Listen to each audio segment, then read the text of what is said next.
د افغانستان د مشرانو جرګې غړې فریده کوچۍ یوه ویډیو پر ټولنیزو رسنیو خپره شوې چې نوموړې د اړوند هیواد د اورګاډي په تمځي کې په خپلو افغاني پښتني جامو کې لالهنده او سرګردانه ګرځي.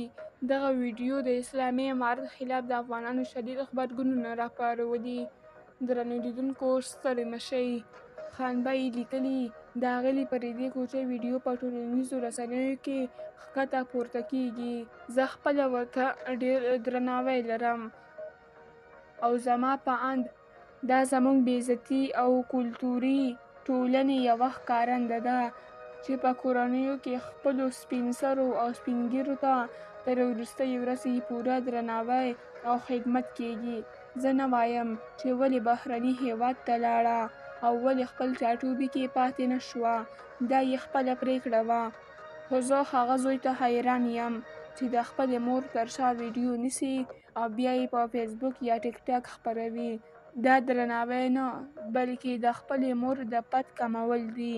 ما د لومړي ځل لپاره ورته لارښوونه وکړه، مشوره مې ورکړه چې بهر ته تګ څه ګټه لري، ژوند دلته هم اسانه نه دی، خو هغې خپل کور او هر څه وپلورل او تر جرمني راورسېده. نور څه نه وایم، خو دا باید هېره نه کړو چې د مور درناوی زموږ د ټولنې ارزښت دی. ټولنیزې رسنۍ نه درناوی راوړي نه ارزښت، دا یوازې د شهرت د چندو بازار دی. ممکن زما خبرې دې په یاد وي.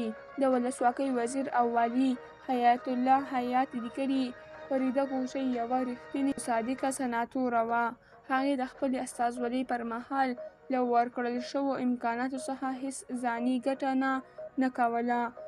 که به چېرته د خپل کار لپاره تله، ټکسي به یې نیوله. نن د جرمني په کوڅو کې پلي ګرځي چې دا یې د رښتینولۍ ښه بېلګه ده. خدای دې خوشحاله لري.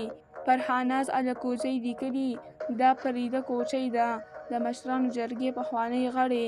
اسلامي امارت ته له واک سپارلو وروسته کور، ګاډي او شته یې ترې واخیستل او د کډوالۍ ته یې مجبوره کړه. دا سپین سرې مور باید په خپل هیواد کې وای، خو وطن نور د ظالمانو لاس ته لوېدلی. درنو لیدونکو له ملتیا مو مننه.